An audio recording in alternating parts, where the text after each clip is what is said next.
नमो नर्मदायै निजानन्ददायै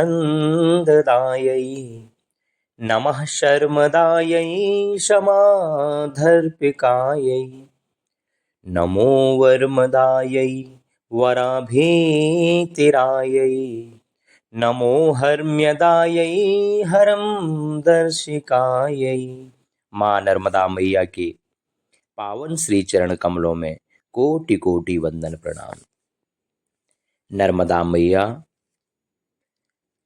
संपूर्ण विश्व की जीवनदायिनी, कल्याण करने वाली मैया का नाम ही नर्मदा मैया का अर्थ ही होता है सुख प्रदान करने वाला। ऐसे सुख प्रदान करने वाली माँ नर्मदा मैया के श्री चरण कमलों में हम कोटि कोटि वंदन प्रणाम करते। बंधुओं, नर्मदा मैया की महिमा समस्त पुराणों में अनेकानेक पुराणों में विद्यमान है। नर्मदा मैया की महिमा अपार है, अति दुर्लभ है। शास्त्रों में पुराणों में लिखा भी है कि दृष्ट्वा जन्म शतम पापम पीत्वा जन्म शतत्रयम स्नात्वा जन्म सहस्त्रम च रेवापात कलौ युगे। नर्मदा जी के दर्शन करने से 100 पाप जलकर नष्ट हो जाते हैं। यदि एक आचमन जल पी लिया तो 300 जन्मों के पाप नष्ट हो जाते हैं, और यदि स्नान कर लिया तो 1000 जन्मों के जो पाप ताप संताप हैं वो सब नष्ट हो जाते हैं। इसलिए तो कलयुग में रेवा मैया नर्मदा मैया समस्त पापों को बचाने का एकमात्र साधन है। बंधुओं, आज मैं पुनः एक सच्ची घटना लेकर के आया हूँ। नर्मदा मैया अपने भक्तों को हर प्रकार से सुख प्रदान करती। जो भक्त नर्मदा मैया की सच्ची आत्मा से भजन करता है, उनको स्मरण करता है, तो मैया स्वयं चल करके अपने भक्तों के घर भी आने में उन्हें कोई संकोच नहीं लगता। मध्य प्रदेश की घटना है। मध्य प्रदेश में नर्मदा मैया के पावन तट पर एक दंपति पति पत्नी भजन किया करते थे। उनका जो गांव था मैया से 2 किलोमीटर की दूरी पर था। पूरा जीवन उन्होंने बंधुओं मैया की भक्ति में, मैया की साधना में लगा दी। वो खेती करते थे, लेकिन उनका नियम था प्रातः होते ही मैया में स्नान पूजा और उनके जब दर्शन कर लेते थे तब जाकर के वो अपने खेत में काम करने जाया करते थे। उनका प्रतिदिन का नियम था, और ये नियम पूरा जीवन उन्होंने व्यतीत कर दिया। प्रातः उठते ही मैया में जाकर दर्शन करना, स्नान करना और पूजा करना। उसके तत्पश्चात फिर वो अपने खेतों में या अन्य काम में जाया करते थे। बंधुओं, इसी क्रम को चलते चलते बाबा को बहुत वर्ष हो गए और बाबा जो हैं वो वृद्ध हो चुके थे। देखो, मैया हर व्यक्ति की मनोकामनाओं को पूरी करती हैं। माँ हर भक्त को जानती हैं इसे कब किस वस्तु की जरूरत होती है, वो तत्क्षण प्रदान कर देती हैं। और बंधुओं, माँ तो स्वयं शक्तिशाली है। माँ को क्या नहीं पता कि आपको किस वस्तु की, किस चीज की आवश्यकता है। मांगा तो उससे जाता है जिसे मालूम नहीं कि मुझे क्या चाहिए, जिसे सब कुछ मालूम है, जो घट घट वासी है, जो सर्वंतर्यामी है मेरी माँ। उससे क्या मांगना, उससे क्या कहना, वो तो सब कुछ जानती हैं और अपने भक्त को बिना बोले जब जिस वस्तु की उसे जरूरत होती है वो वस्तु उन्हें प्रदान कर देती है। इसीलिए तो शायद मैया के तट पर लाखों करोड़ों भक्त विद्यमान रहते हैं।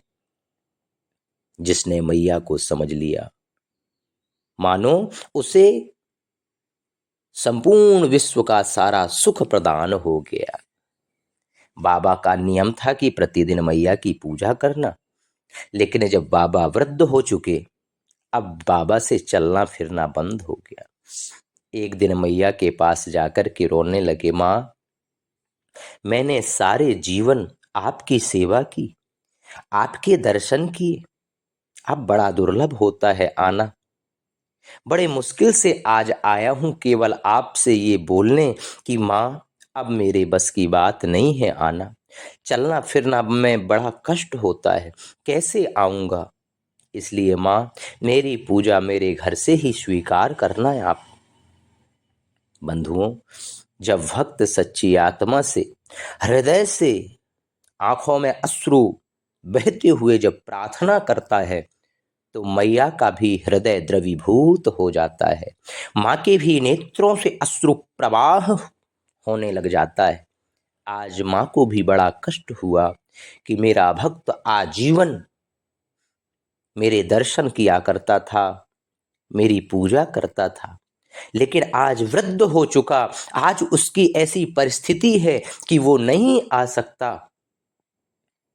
तो क्या वो नहीं आ सकता तो क्या मैं उसके दर्शन करने नहीं जा सकती क्या? बंधुओं, जिस प्रकार भक्त के लिए माँ का स्थान, भगवान का स्थान मंदिर होता है, उसी प्रकार भगवान के लिए भी भक्त का घर मंदिर से कम नहीं होता है। बस आपकी निष्ठा होनी चाहिए, आपकी सच्ची आत्मा से बस पुकार होना चाहिए। जब भी व्यक्ति हृदय से पुकारता है बंधुओं, तो हृदय की पुकार परमात्मा तक पहुंच जाती है। आज मेरी माँ बहुत उदास है कि मेरा भक्त जीवन पर्यंत मेरी सेवा करता रहा, लेकिन आज ऐसा वृद्धा अवस्था आई है, वृद्धावस्था कि वो आने में असमर्थ है। बहुत दिन हो गए तो आज मैया से रहा नहीं गया बंधुओं। आज मैया ने स्वयं अपने भक्त को याद किया कि आज मेरा भक्त बहुत दिन से आया नहीं है, मुझे बहुत याद आती। मालूम क्या हुआ, माँ को इतनी याद आई कि माँ का जल उफान लेने लगा बंधुओं। और ना तो कहीं कोई वर्षा हुई, ना ही कहीं कुछ हुआ, और इतनी बाढ़ आने लगी, बहुत बाढ़ नर्मदा मैया में आने लगी। और ऐसी बाढ़ आई कि जो 2 किलोमीटर उसका घर था वो पूरे उसके पूरे क्षेत्र में पानी भरने लग गया, और नर्मदा मैया का जो जल था उसके आंगन तक पहुंच गया। जैसे ही नर्मदा मैया का जल उस भक्त के आंगन में पहुंचता है बंधुओं, तो वो भक्त खाट में लेटे लेटे उसके नेत्रों से आंसू झर रहे हैं और प्रार्थना करता है मैया से कि हे माँ, मैं तो जान गया, लोग कुछ भी कहें, पर मैं जान गया कि मैं जीवन पर्यंत आपकी भक्ति करता रहा, आपके दर्शन के लिए आता रहा। और अब मैं अस्वस्थ होने के कारण नहीं आया, तो आज स्वयं मेरी नर्मदा मैया मुझे दर्शन देने के लिए मेरे घर पर पहुंच गई हैं। उसी समय बाबा वहीं पर आंगन में ही नर्मदा मैया की बड़े भाव के साथ, भक्ति के साथ बड़ी सुंदर पूजा करता है, माँ से प्रार्थना करता है, माँ को बारंबार प्रणाम करता है कि मैया आप कितने कृपालु हैं, वो मैंने आज देख लिया। मुझे तो आपके कितने चमत्कार हुए हैं कई वर्षों से, लेकिन ये आज आपका सच्चा ये प्रमाण है कि जब मैं वहां आने में असमर्थ हो गया तो आप स्वयं चल करके मेरे घर पधारी हैं माँ। आपके श्री चरण कमलों में बारंबार प्रणाम करता हूँ। नैवेद्य निवेदित किया, पूजा पाठ किया और माँ से प्रार्थना किया कि माँ आप यहाँ आई, आपको कष्ट देने का मेरा कोई मंतव्य नहीं था, मुझे क्षमा करना। और आपके जल से लोगों को तकलीफ हो रही है माँ, संपूर्ण ग्राम में पानी भर चुका है माँ, मैं आपको प्रणाम करता हूँ, अब आप अपने स्थान में चले जाइए।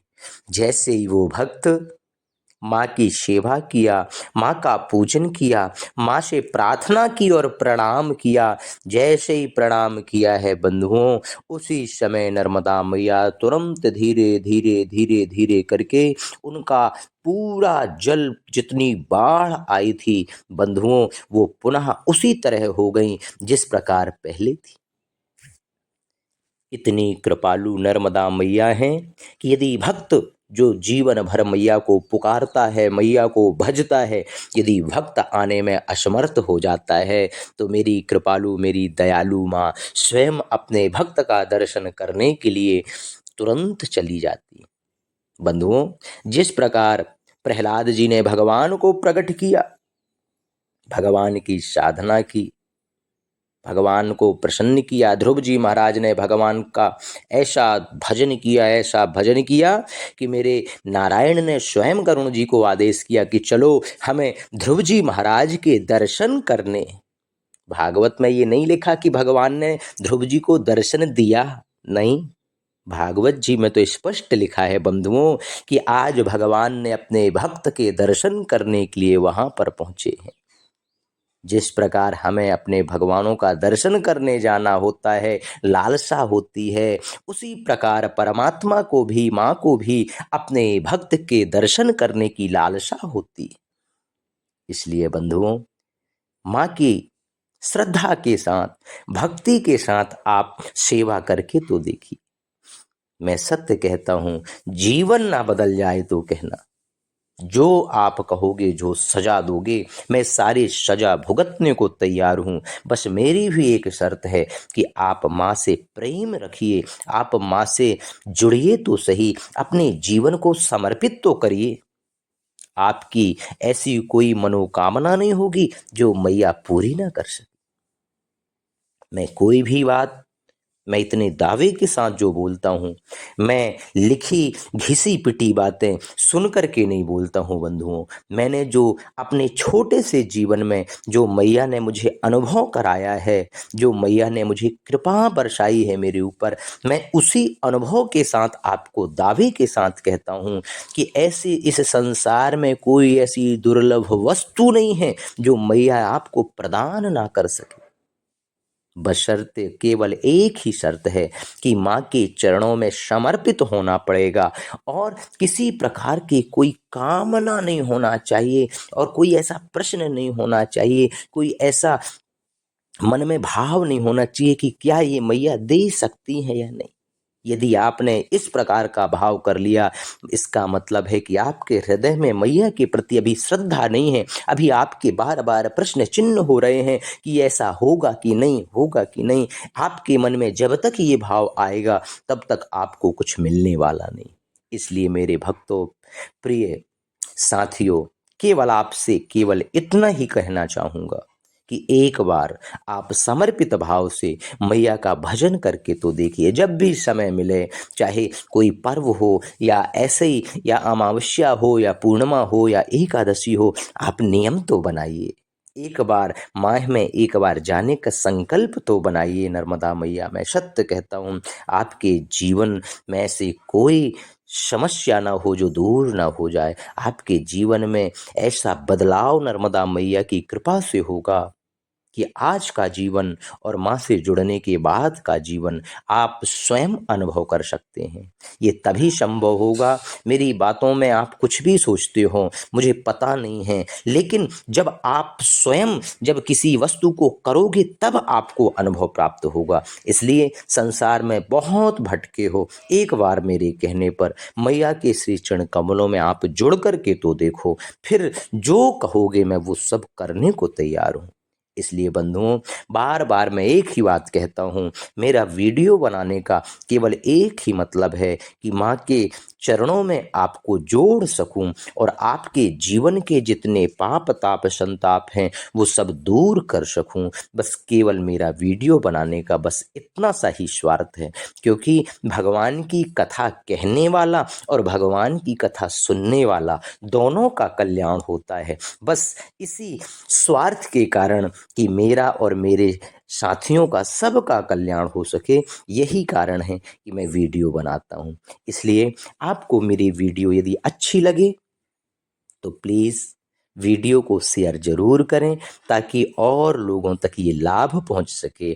और अच्छा लगे यदि आपको ऐसा लगे कि मैं प्रतिदिन कोई ना कोई मैया की वीडियो, कोई मैया की सच्ची घटना, कोई मैया का अनुभव आपको मैं सुनाता रहूं, तो मेरे चैनल को ज्वाइन कर लीजिए, चैनल को सब्सक्राइब कर लीजिए और कमेंट में नर्मदे हर जरूर लिखिएगा। इसलिए आप अपना